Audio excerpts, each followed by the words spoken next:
ಆ ತಪಸ್ವಿಗಳ ಶ್ರೀ ಚರಣಗಳಿಗೆ ವಂದಿಸಿ ನಮ್ಮೆಲ್ಲರಿಗೂ ಶರಣಾರ್ಥಿಗಳು. ಇವತ್ತಿನ ವಿಷಯ ವೀರಶೈವ ದರ್ಶನ. ಇದನ್ನು ಬೇರೆ ಬೇರೆ ಆಯಾಮಗಳೊಂದಿಗೆ ನಾವು ತುಲನೆ ಮಾಡ್ಕೋತ ಬರತ್ತೆ. ವೇದಗಳು ಮತ್ತು ಆಗಮಗಳು ಅಂದ್ರೆ ನಿಗಮಾಗಮಗಳನ್ನು ನಾವು ವೀರಶೈವ ದರ್ಶನದೊಂದಿಗೆ ತುಲನೆ ಮಾಡ್ತಾ ಸ್ವಲ್ಪ ನೆನಪು ಮಾಡ್ಕೋತ ಹೊಂಟೇವಿ. ಇವತ್ತಿಗೆ ಹಿಂದಿನ ಕಾಲದಲ್ಲಿ ಅಧ್ಯಯನ ಮಾಡಲಿಕ್ಕೆ 3 ಹಂತಗಳನ್ನು ಕೊಟ್ಟರು. ನಾವು ಇವತ್ತಿನ ವಿದ್ಯಾರ್ಥಿಗಳಿಗೂ ಅದನ್ನು ಹೇಳಬೇಕಾಗಿದೆ. ತಪೋವನ ಅಂದ್ರೆ ಕೇವಲ ಆಧ್ಯಾತ್ಮಿಕ ಪಾರಮಾರ್ಥಿಕ ಕೇಂದ್ರ ಅಷ್ಟ ಅಲ್ಲ, ಪ್ರಾಪಂಚಿಕ ಕೇಂದ್ರ ಸಹಿತಕ್ಕೆ ಹೌದು. ಇಂದಿನ ಶಿಕ್ಷಣದೊಳಗೆ ಯಾರು ನಾವು ಏನು ಕಲ್ತಿಲ್ಲ ಅದನ್ನ ಇಲ್ಲಿ ಕಲೀಲಿಕ್ಕೆ ಸಾಧ್ಯ. ವಿದ್ಯಾರ್ಥಿಗಳು ನಮ್ಮ ಮನೆ ಮಕ್ಕಳಿಗಾಗ್ಲಿ ನಮ್ಮ ವಿದ್ಯಾರ್ಥಿಗಳಿಗಾಗ್ಲಿ ಈ ವಿಷಯನ ಕುರಿತು ಹೇಳಿದ್ರೆ ಅವ್ರ ಪರ್ಫಾರ್ಮೆನ್ಸ್, ಅವರ ಸಾಧನೆ ಹೆಚ್ಚು ಪರಿಣಾಮಕಾರಿ ಆಕೈತೆ ಅನ್ನೋದು ಒಂದು ಉದ್ದೇಶ. ಹಿಂದಿನವರು 3 ಹಂತಗಳನ್ನು ಅಧ್ಯಯನಕ್ಕಾಗಿ ಕೊಟ್ಟರು. 1ನೇದು ಶ್ರವಣ, 2ನೇದು ಮನನ, 3ನೇದು ನಿಧಿಧ್ಯಾಸ ಅಂತೇಳಿ. ಶ್ರವಣ ಅಂತಂದ್ರೆ ಮೊದಲು ನಾವು ಕೇಳಬೇಕಂದ್ರೆ ಅವಾಗಿನ್ನ ಬರವಣಿಗೆ ಬಂದಿದ್ದಿಲ್ಲ. ಕೇಳುವುದು, ಏನು ಹೇಳ್ತಾರೆ ಅದನ್ನು ಕೇಳುವುದು. ಇದು ಈಗಿನ ಕಂಪ್ಯೂಟರ್ ಯುಗದೊಳಗೆ ಇನ್ಪುಟ್ ಡಿವೈಸ್. 2ನೇದು ಮನನ, ಮನಸ್ಸಿನೊಳಗೆ ಅದನ್ನ ನೆನಪಿನ ಇಟ್ಕೊಳ್ಳೋದು, ಗ್ರಹಿಕೆ ಮಾಡಿ ಇಟ್ಕೊಳ್ಳೋದು, ಸಂಗ್ರಹ ಮಾಡಿ ಇಟ್ಕೊಳ್ಳೋದು. 3ನೇದು ನಿಧಿಧ್ಯಾಸ. ಯಾವುದನ್ನ ನಾವು ಕೇಳೇವಿ, ಯಾವುದನ್ನ ನಾವು ಮನಸ್ಸಿನೊಳಗೆ ಇಟ್ಕೊಂಡೇವಿ ಅದನ್ನ ಪುನರ್ ಧ್ಯಾನ ಮಾಡುವುದು, ಅಥವಾ ಅದನ್ನ ಪುನರ್ ಉಜಳನಿ ಅಂತ ಏನು ಕರಿತೀವಿ ಅದನ್ನ ನೆನಪಿನಲ್ಲಿ ಪುನರಾವರ್ತಿ ಮಾಡ್ಕೋತ ಹೋಗೋದು. ಇದು 3 ಹಂತಗಳಲ್ಲಿ ನಾವು ಅಧ್ಯಯನ ಮಾಡ್ಬೇಕಂತೇಳಿ ಹಿಂದಿನವ್ರು ಹೇಳಿದ್ರು. ಬಹಳ ಹಿಂದಿನ ಕಾಲದೊಳಗೆ ಸುಮಾರು 5,000 ವರ್ಷಗಳ ಹಿಂದೆ ಒಂದು ಪಕ್ಷಿ ಕೂಗಿತ್ತಂದ್ರೆ ಅದಕ್ಕೆ ಮತ್ತೊಂದು ಪಕ್ಷಿ ಪ್ರತಿಧ್ವನಿ ಮಾಡಿ ಇದ್ರೊಳಗ ಧ್ವನಿಯಿಂದ ಅದಕ್ಕೂ ಉತ್ತರ ಕೊಡ್ತಿತ್ತು. ಒಂದು ಪ್ರಾಣಿ ಆ ರೀತಿ ಉತ್ತರ ಕೊಡ್ತಿತ್ತು. ಮನುಷ್ಯ ಸಹಿತಕ್ಕೆ ಅವಾಗ ಮಾತು ಬರ್ತಿರ್ಲಿಲ್ಲ. ಅವನು ಕೂಗ್ತಿದ್ದ, ಮತ್ತೊಬ್ಬ ಮನುಷ್ಯ ಅವನಿಗೆ ಅದನ್ನ ಪ್ರತಿಕ್ರಿಯೆ ಮಾಡ್ತಿದ್ದ. ಕೂಗು ಅಂದ್ರೆ ಕೇಳ್ಕೊಳ್ಳೋದು. ಆಮೇಲೆ ಬರ್ಬರ್ತಾ ಒಂದು ಕೂಗಿಗೆ ಒಂದು ಸಂಕೇತವನ್ನು ಕೊಟ್ರು. ಈ ರೀತಿ ಕೂಗಿದ್ರೆ ತ್ರಿಕೋಣ, ಮತ್ತೊಂದು ರೀತಿ ಕೂಗಿದ್ರೆ ಚೌಕೋಣ, ಈ ರೀತಿ ಧ್ವನಿ ಮಾಡಿದ್ರೆ ಅದು ಪಂಚಕೋಣ ಅಂತೇಳಿ ಮಾಡಿ ಸಂಕೇತಾಕ್ಷರಗಳು ಬಂದು ಇದನ್ನ ಪಿಕ್ಟೋಫೋನೋಗ್ರಾಫಿಕ್ ಶೈಲಿ ಅಂತೇಳಿ ಕರೆದ್ರು. ಸುಮಾರು 5,000 ವರ್ಷಗಳ ಹಿಂದೆ. ಅಂದ್ರೆ ನಮ್ಮ ಗ್ರಹಿಕೆ ಮೂಲತಃ ಈ ಕಣ್ಣು ಮತ್ತು ಕಿವಿಗಳ ಮುಖಾಂತರ ಆಗಬೇಕು. ಲಿಪಿ ಅವಾಗ ಇರಲಿಲ್ಲ, ಕ್ರಮೇಣ ಲಿಪಿ ಬಂತು.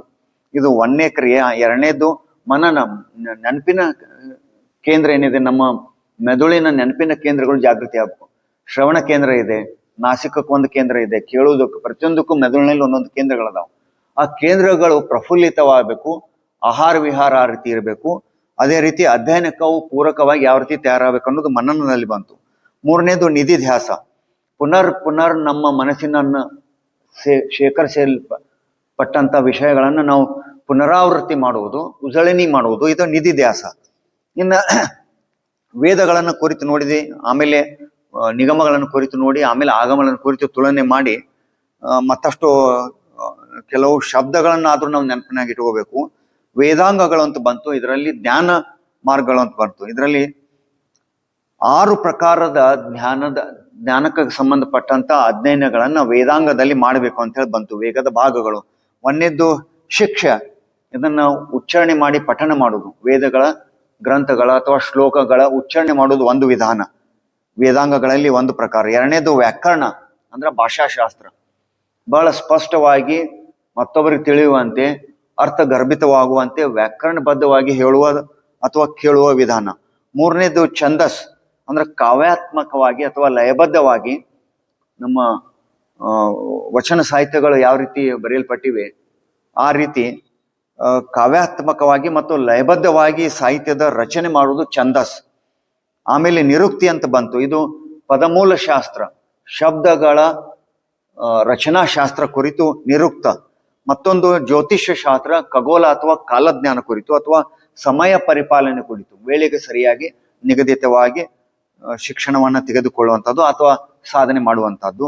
6ನೇದು ಕಲ್ಪ ಅಂದ್ರ ಸಂಪ್ರದಾಯ, ರೂಢಿ ಅಥವಾ ಆಚರಣೆಗಳ ಕುರಿತಾಗಿ ಯಾವ ವಿಧಿವಿಧಾನಗಳನ್ನು ನಾವು ಪಾಲಿಸ್ಬೇಕು ಅನ್ನೋದು ಕೂಡ, ಅಥವಾ ಇದನ್ನ ನಾವು ಪ್ರಯೋಗ ಅಂತ ಅನ್ಬೋದು. ಥಿಯರಿ ಅಂಡ್ ಪ್ರಾಕ್ಟಿಕಲ್ ಏನಂತೇವಿ, ಇದನ್ನ ಪ್ರಯೋಗ ಅಂತ ಹೇಳಿ ನಾವು ಕರಿಬಹುದು. ಮತ್ತೊಂದು ಸಿದ್ಧಾಂತಗಳು ಅಂತ ಬಂದು ಏನ್ ಕಲಿಸ್ತಿದ್ರು ವೇದಗಳಲ್ಲಿ ಅಂತಂದ್ರ, ಬೇರೆ ಬೇರೆ ಋಷಿಗಳು ತಮ್ಮದೇ ಆದಂತ ಅನುಭವದ ಮುಖಾಂತರ ಬೇರೆ ಬೇರೆ ಸಿದ್ಧಾಂತಗಳನ್ನು ಕೊಟ್ಟರು. ಆಯಾ ಋಷಿಗಳ ಹೆಸರಿನಲ್ಲಿ ಆ ಸಿದ್ಧಾಂತಗಳ ಇವೆ. ಅವನ ಹೆಸರು ನೋಡಿಬಿಡೋನು. ವ್ಯಾಸ ಸಿದ್ಧಾಂತ, ವಸಿಷ್ಠ, ಅತ್ರಿ, ಪರಸರ, ಕಶ್ಯಪ, ನಾರದ, ಗರ್ಗ, ಅಂಗೀರಸ, ಲೋಮಸ, ಪೌಲಿಸ, ಚವನ, ಯವನ, ಭೃಗು ಮತ್ತು ಸೌನಕ ಈ ಎಲ್ಲಾ ಋಷಿಗಳು ಕೊಟ್ಟಂತ ಸಿದ್ಧಾಂತಗಳನ್ನು ಕುರಿತು ಅಧ್ಯಯನ ಮಾಡ್ತಾ ಇದ್ರು.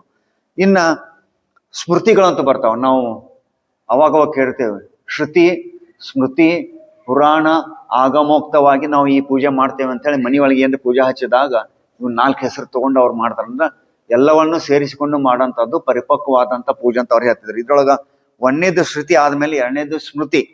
ಇದರಲ್ಲಿ ಮತ್ತೆ 18 ಪ್ರಕಾರದ ಸ್ಮೃತಿಗಳದಾವ. ಅತ್ರಿ ಸ್ಮೃತಿ, ವಿಷ್ಣು, ಹರಿತ, ಔಸನಾಸಿ, ಅಂಗೀರಸ, ಯಮ, ಅಪಸ್ತಂಭ, ಸಂವರ್ತ, ಕಾತ್ಯಾಯನ, ಬೃಹಸ್ಪತಿ, ಪರಸರ, ವ್ಯಾಸ, ಸಂಖ, ಲಿಖಿತ, ದಕ್ಷ, ಗೌತಮ, ಸ್ಥಪತ ಮತ್ತು ವಸಿಷ್ಠ ಇವೆಲ್ಲರೂ ಕೊಟ್ಟಂತ ಸ್ಮೃತಿಗಳು. ನಾವು ನೆನಪಿನಲ್ಲಿ ಇಟ್ಟುಕೊಂಡು ಮನನ ಮಾಡಬೇಕಾದಂತ ಸ್ಮೃತಿಗಳು. ಇನ್ನ ಗೀತೆಗೆ ಸಂಬಂಧಪಟ್ಟಂತೆ ವಿಷಯಗಳು ಕೆಲವು ಬರ್ತಾವ. ಸುಮಾರು 10 ವಿಷಯಗಳು ಗೀತೆಗಳಲ್ಲಿ ಅಳವಟ್ಟಿವೆ ಅಂತೇಳಿ ಹೇಳ್ತಾರ. ಅವು ಸರ್ಗ ಅಂದ್ರ ವಿಶ್ವದ ಸೃಷ್ಟಿ, ಪ್ರತಿಸರ್ಗ ಪುನರ್ ಸೃಷ್ಟಿ, ಸ್ಥಾನ, ಪೋಷಣ, ಉತಿ, ಮನ್ವಂತರ, ವೈಶಾನುಚರಿತ, ನಿರೋಧ, ಮುಕ್ತಿ ಮತ್ತು ಆಶ್ರಯ ಈ 10 ವಿಷಯಗಳನ್ನು ಕುರಿತು ಗೀತೆ, ಭಗವದ್ಗೀತೆ ನಮಗ ಮಾಹಿತಿಯನ್ನು ಕೊಡ್ತೈತೆ ಅಂತ ಹೇಳಿ. ಇನ್ನು ವೇದಗಳಿಗೆ 4 ಆಧಾರ ಸ್ತಂಭಗಳದಾವ. ಸಂಕ್ಷಿಪ್ತವಾಗಿ ಅವುಗಳನ್ನು ನೋಡಿಬಿಡೋಣ. 1ನೇದು ಸಂಹಿತಗಳು ಅಂತ ಹೇಳಿ.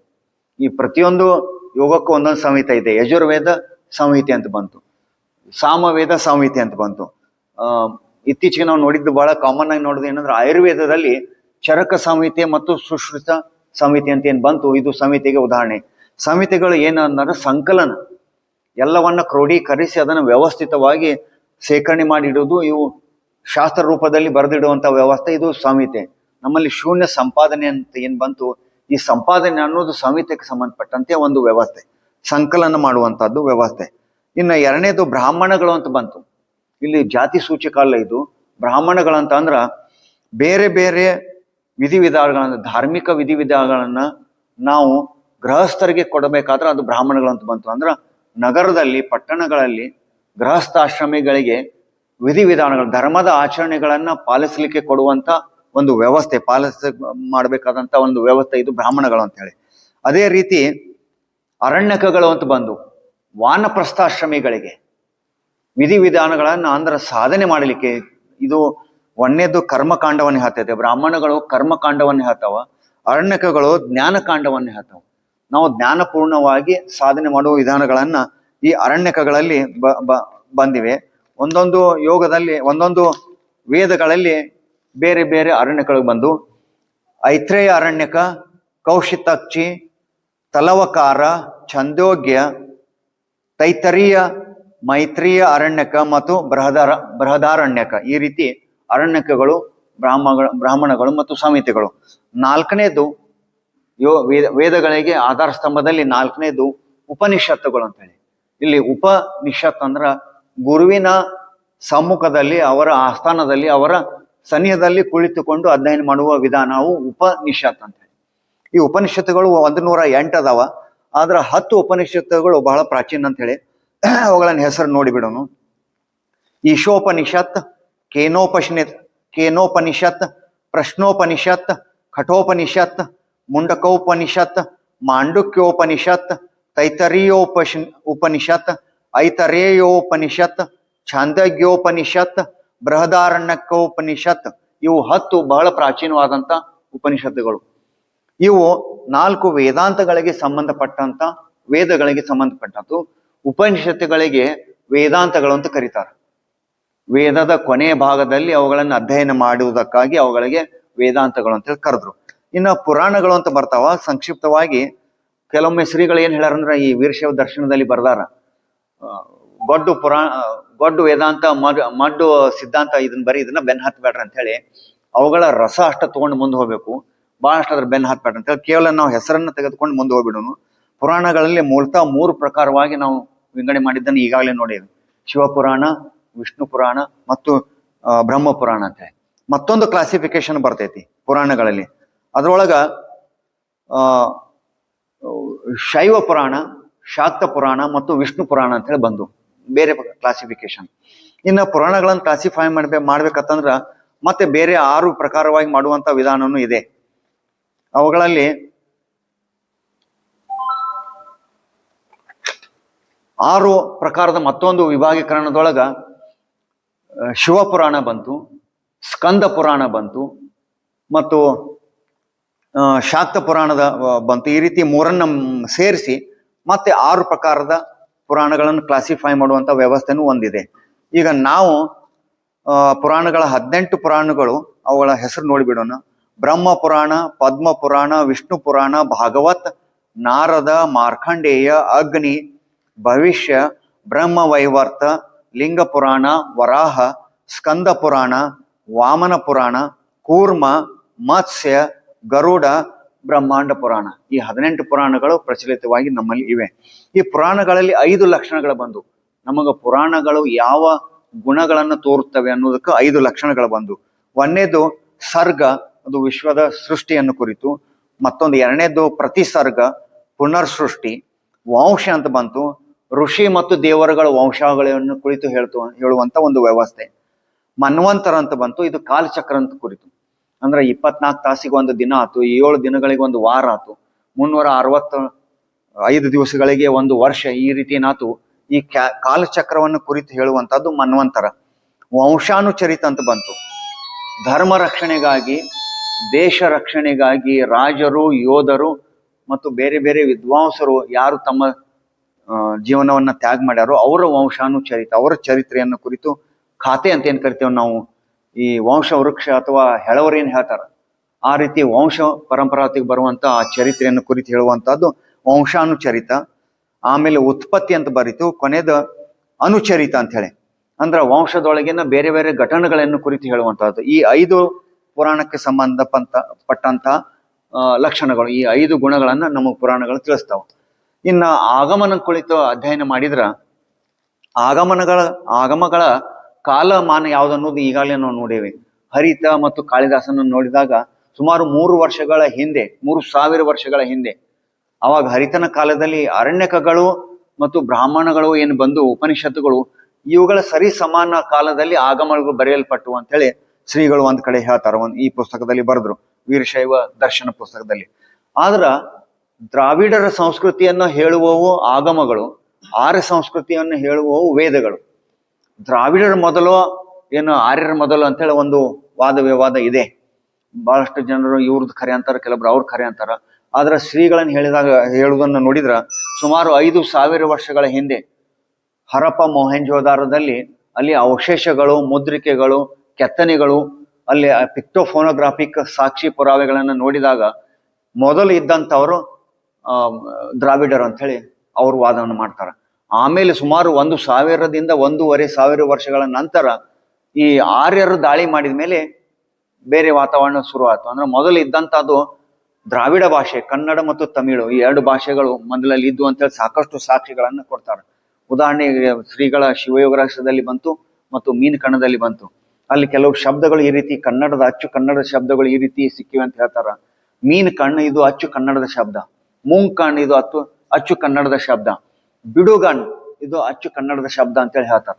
ಉದಾಹರಣೆಗೆ ಬಿಡುಗಣ್ಣು ಇದ್ದುದು ಬಸವಣ್ಣರ ವಚನದಲ್ಲಿ ಒಂದ್ ಕಡೆ ಬಂತು, ಬಿಟ್ಟಗಣ್ಣು ಬಿಗಿದ ಹುಬ್ಬು ಅಂತ ಹೇಳಿ. ಅದೇ ರೀತಿ ಮೀನ್ ಕಣ್ಣು ಇದ್ದುದು ನಂತರದ ಸಂಸ್ಕೃತ ಪ್ರಭಾವದಿಂದಾಗಿ ಅದು ಅನಿಮಿಷ ಅಂತ ಹೇಳಿ ಆಯ್ತು.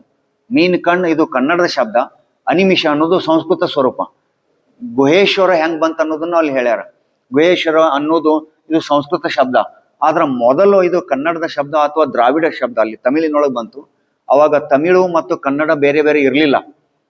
5000 ವರ್ಷಗಳ ಹಿಂದೆ ದ್ರಾವಿಡ ಭಾಷೆ ಅಂತೇಳಿ ಅಷ್ಟ ಗುರುತಿಸಲ್ಪಟ್ಟಿವೆ. ತಮಿಳು ಕನ್ನಡ ಅಂತ ವ್ಯತ್ಯಾಸ ಅಲ್ಲಿ ಇರಲಿಲ್ಲ.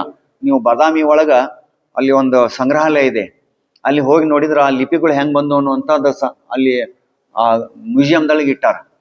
ಕನ್ನಡ ಮತ್ತು ತಮಿಳು ಮೂಲತಃ ಒಂದೇ ಆಗಿದ್ವು, ಬರಬರ್ತ 2 ಪ್ರತ್ಯೇಕ ಯಾಕದು ಅಂದ್ರೆ ಆರ್ಯರ ಪರಿಣಾಮದಿಂದ ಬೇರೆ ಬೇರೆ ಆಗಿರ್ಬಹುದು. ಈಗ ಅಲ್ಲಿ ಕನ್ನಡದ ಶಬ್ದವನ್ನ ಈ ನಮ್ಮಲ್ಲಿ ಏನು ಅಲ್ಲಮ ಪ್ರಭುದೇವರ ಒಂದು ವಚನ ಮುದ್ರಿಕೆ ಇದೆ, ಅದರ ಮೂಲ ಶಬ್ದ ಅಂದ್ರ ಅತ್ತಮ ಅಂದ್ರ ಗುಹೆ ಅಂತೇಳಿ, ಅನ್ನ ಅಂದ್ರ ಈಶ್ವರ. ಈ 2 ಸೇರಿ ಮೂಲ ಕನ್ನಡದ ಅಥವಾ ತಮಿಳಿನ ಶಬ್ದ ಸೇರಿ ಆನಂತರ ಸಂಸ್ಕೃತದಲ್ಲಿ ಗುಹೇಶ್ವರ ಅಂತ ಆಯ್ತು ಅಂತ ಹೇಳ್ತಾರೆ. ಅದಕ್ಕೆ ಇಲ್ಲಿ ಮೊದಲು ಆರ್ಯರು ಮೊದಲು ದ್ರಾವಿಡರಂತ ವಾದ ವಿವಾದಕ್ಕೆ ನಾವು ಬಲಿಯಾಗೋದು ಬೇಡ. ಬೇರೆ ಬೇರೆ ಸಾಕ್ಷಿಗಳನ್ನು ಕೊಟ್ಟು ನೋಡಿದಾಗ ದ್ರಾವಿಡರ ಸಂಸ್ಕೃತಿಯನ್ನ ಹೇಳುವುದು ಬೋಧನೆ ಮಾಡುವುದು ಆಗಮಗಳು, ಆರ್ಯರ ಸಂಸ್ಕೃತಿಯನ್ನ ಹೇಳುವವು ನಿಗಮಗಳು ಅಥವಾ ವೇದಗಳು ಅಂತೇಳಿ ಇಷ್ಟು ನಾವು ತಿಳ್ಕೊಂಡು ಮುಂದೆ ಹೋಗೋಣ. ಇನ್ನು ಆಗಮಗಳು ಏನ್ ಹೇಳ್ತಾವ ಅಂತ ಕೇಳಿದ್ರ, ಜಗತ್ತು ಮತ್ತು ಜೀವನ ಇವೆರಡು ವ್ಯತ್ಯಾಸ, ಇವೆರಡರ ನಡುವೆ ವ್ಯತ್ಯಾಸ ಇಲ್ಲ ಅಂತ ಹೇಳಿ ಹೇಳ್ತಾವ. ಆದ್ರೆ ಬೇರೆ ವೇದಗಳನ್ನು ನೋಡಿದಾಗ ಅವುಗಳಲ್ಲಿ ವ್ಯತ್ಯಾಸ ಇದೆ ಅಂತೇಳಿ ಹೇಳ್ಕೊತ ಬಂದ್ರು. ಉದಾಹರಣೆಗೆ ಭೂಮಿಯ ಮಣ್ಣಿನಿಂದ ಮಾಡಿದಂತ ಮಡಿಕೆ, ಮೂಲತಃ ಮಣ್ಣಿಗೂ ಮತ್ತು ಮಡಿಕೆಗೂ ವ್ಯತ್ಯಾಸ ಇಲ್ಲ. ಕೈಚಳಕದಿಂದ ಅದಕ್ಕೊಂದು ಶಕ್ತಿ ಪ್ರಯೋಗ ಮಾಡಿದಾಗ, ಆ ತಿರುಗುಣೆ ಶಕ್ತಿ ಪ್ರಯೋಗ ಮಾಡಿದಾಗ ಇದೇ ಮಣ್ಣು ಒಂದು ಗಡಿಗೆಯಾಗಿ ಮಾರ್ಪಟ್ಟು ಅದು ಅನ್ನವನ್ನು ತಯಾರು ಮಾಡ್ಲಿಕ್ಕೆ ಉಪಯೋಗ ಬೀಳ್ತೈತಿ. ಆದ್ರ ಮೂಲ ವಸ್ತುವಿನಲ್ಲಿ ವ್ಯತ್ಯಾಸ ಇಲ್ಲ, ರೂಪದಲ್ಲಿ ವ್ಯತ್ಯಾಸ ಇದೆ ಅಂತ ಇದನ್ನ ಇವು ಆಗಮಗಳು ಹೇಳ್ತಾವ. ಇನ್ನ ಆಗಮಗಳನ್ನು ಕುರಿತು ಡಾಕ್ಟರ್ ರಾಧಾಕೃಷ್ಣನ್ ಅವ್ರು ಒಂದ್ ಕಡೆ ಹೇಳಿದ್ರು. ಯಾಕಂದ್ರ ಡಾಕ್ಟರ್ ರಾಧಾಕೃಷ್ಣನ್ ಅವ್ರು ಬರೆದಂತ ಒಂದು ಪುಸ್ತಕಕ್ಕೆ ಶ್ರೀಗಳ ಒಂದು ಆರ್ಟಿಕಲ್ ಇದೆ. ಅದರಲ್ಲಿ ಶಿವಯೋಗದ ಕುರಿತು ಮತ್ತು ವೀರಶೈವ ಸಿದ್ಧಾಂತ ಕುರಿತು ಡಾಕ್ಟರ್ ರಾಧಾಕೃಷ್ಣನ್ ಅವರು ಬರೆದಂತ ಬಹಳ ಪ್ರಸಿದ್ಧವಾದಂತ ಗ್ರಂಥದಲ್ಲಿ ಶ್ರೀಗಳ ಒಂದು ಲೇಖನ ಇದೆ. ಇವತ್ತಿಗೂ ಅದು ಲಭ್ಯ. ಭಾರತೀಯ ತತ್ವಜ್ಞಾನದ ಚಿತ್ರಣ, ಇದರಲ್ಲಿ ಬರೆದಂತ ಒಂದು ವಿಷಯವನ್ನ ಶ್ರೀಗಳು ಪ್ರಸ್ತಾಪ ಮಾಡ್ಯಾರ. ಇವತ್ತಿನ ಹಿಂದೂ ಧರ್ಮ ಏನಿದೆ, ಕೊಮೇರಿಯನ್ ದ್ವೀಪ ಮತ್ತು ತಿಬೇಟದೊಳಗು ಅಲ್ಲಿಯ ಎಲ್ಲಾ ಸಂಸ್ಕೃತಿಗಳು ಮೂಲತಃ ಆಗಮ ಅಥವಾ ದ್ರಾವಿಡ ಸಂಸ್ಕೃತಿಯಿಂದ ನಿರ್ಮಾಣ ಆಗಿವೆ ಅಂತ ಹೇಳ್ತಾರೆ. ಇವನ್ ಸಂಧ್ಯಾ ಏನಿದೆ ಈ ವ್ಯವಸ್ಥೆ ಸಹಿತ ತಾಂತ್ರಿಕ ವಿಜ್ಞಾನದಿಂದ ಅಂತ ತಂತ್ರ, ನಾವೇನು ಶಾಕ್ತ ಇದನ್ನ ನೋಡ್ತೇವೆ ಪುರಾಣ, ಆ ಶಾಕ್ತ ಪುರಾಣ ಆಗಮದ ಶೈವ, ಶಾಕ್ತ ಮತ್ತು ವೈಷ್ಣವ, ಇದರಲ್ಲಿ ಶಾಕ್ತ ಪರಂಪರೆಯಿಂದ ಆ ಸಂಧ್ಯಾ ವ್ಯವಸ್ಥೆ ಸಹಿತಕ್ಕೆ ನಿರ್ಮಾಣಗೊಂಡಿದೆ ಅಂತ ಹೇಳಿ ಡಾಕ್ಟರ್ ರಾಧಾಕೃಷ್ಣನ್ ಅವರು ಬರೆದಂತದ್ದಿದೆ. ಇನ್ನ ಆಗಮಗಳು ಇದಕ್ಕೂ ಮತ್ತು ನಾವು ವೀರಶೈವ ದರ್ಶನಕ್ಕೂ ನಾವು ತುಲನೆ ಮಾಡಿ ನೋಡುವಂತ ಒಂದು ಪರಿಸ್ಥಿತಿ ಬಂತು. ಈಗ ನಾವು ಏನ್ ಮಾಡಿದ್ವಿ, ಒಂದು ರೌಂಡ್ ಹೊಡ್ಕೊಂಡು ಬಂದ್ವಿ. ಒಂದು ಪರಿಧಿಯ ಮೇಲೆ ಒಂದು ರೌಂಡ್ ಹೊಡ್ಕೊಂಡು ಬಂದು ಕೇಂದ್ರೀಯ ವಿಷಯ ವಸ್ತು ಏನಂದ್ರ ವೀರಶೈವ ದರ್ಶನ. ವೇದಗಳನ್ನ ಆಗಮಗಳನ್ನು ತುಲನೆ ಮಾಡಿದ ಮೇಲೆ ಈಗ ಆಗಮಕ್ಕೂ ಮತ್ತು ವೀರಶೈವ ದರ್ಶನಕ್ಕೂ ಏನು ವ್ಯತ್ಯಾಸ ಇದೆ, ಏನು ವೈಶಿಷ್ಟ್ಯ ಇದೆ ಅದನ್ನು ನೋಡುವಂತ ಒಂದು ಹಂತಕ್ಕೆ ನಾವು ಬಂದ್ ಹತ್ತಿದ್ವಿ. ಈಗ ಆಗಮಗಳು ಏನ್ ಹೇಳ್ತಾವ ಅಂದ್ರ ಅಂಗಳದ ಲಿಂಗದಲ್ಲಿ ಪೂಜೆ ಮಾಡುವ ಒಂದು ವ್ಯವಸ್ಥೆಯನ್ನು ಕೊಡ್ತಾವ ಆಗಮಗಳು. ಆದ್ರ ವೀರಶೈವ ದರ್ಶನ ಏನ್ ಹೇಳ್ತೈತೆ ಅಂದ್ರೆ ಇದು ಮುಂದುವರೆದಂತ ವ್ಯವಸ್ಥೆ. ಅಂಗದ ಮೇಲಿನ ಲಿಂಗವಾದ ಪೂಜೆ ಮಾಡ್ಕೊಳ್ಳೋ ವಿಧಿವಿಧಾನ ಕೊಡುವಂತದ್ದು ವೀರಶೈವ ದರ್ಶನ. ಆಗಮಗಳ ಕಾಲದಲ್ಲಿ ಅದಕ್ಕ ಆಗಮ ಅಂತ ಯಾಕೆ ಕರೀತಾರ ಅಂದ್ರೆ ವೀರಶೈವ ದರ್ಶನಕ್ಕ ಯಾವ ರೀತಿ ನಾವು ವೇದಾಂತವಕ್ಕ ಉಪನಿಷತ್ತುಗಳು ಅಂತ ಕರೆದಿವಿ, ವೇದದ ಕೊನೆಗೆ ಅಧ್ಯಾಯ ಮಾಡುವಂತದ್ದು, ಅದೇ ರೀತಿ ಆಗಮದ ಕೊನೆಗೆ ಅಧ್ಯಾಯ ಮಾಡೋದಂತ ವಾತುಲಾಗಮಗಳು ಏನದಾವ ಆ ಕೊನೆ ಹಂತದಲ್ಲಿ ಬರುವಂತದಕ್ಕ ಇದಕ್ಕೆ ಆಗಮ ಅಂತ ಕರೀತಾರ. ಅದು ವೀರಶೈವ ದರ್ಶನ. ಇಲ್ಲಿಂದ ವೀರಶೈವ ದರ್ಶನ ಶುರುವಾಯಿತು. ಅಂದ್ರ ವೀರಶೈವ ದರ್ಶನ ನಮಗ ಅಂಗದ ಮೇಲಿನ ಲಿಂಗವನ್ನು ಪೂಜೆ ಪುನಸ್ಕರಣ ಮಾಡುವುದ ವ್ಯವಸ್ಥೆ ಕೊಟ್ರ, ಉಳಿದ ಆಗಮಗಳು ನಮಗೆ ಅಂಗಳದಲ್ಲಿಯೇ ಇಟ್ಟಂತ ಅಂದ್ರ ಶೈವ ಲಿಂಗಗಳು, ಸ್ಥಾವರ ಲಿಂಗಗಳನ್ನು ಕುರಿತು ಪೂಜೆ ಪುನಸ್ಕಾರ ಮಾಡುವ ವಿಧಿವಿಧಾನಗಳನ್ನ ಈ ಆಗಮಗಳು ಹೇಳ್ತಾವ. ಉಳಿದ ವಿಷಯವನ್ನ ನಾವು ಮುಂದಿನ ಸಲ ತಗೋಣ ಅಂತ ಹೇಳಿ ತಮ್ಮೆಲ್ಲರಿಗೂ ಮತ್ತೊಮ್ಮೆ ಶರಣಾರ್ಥಿಗಳು.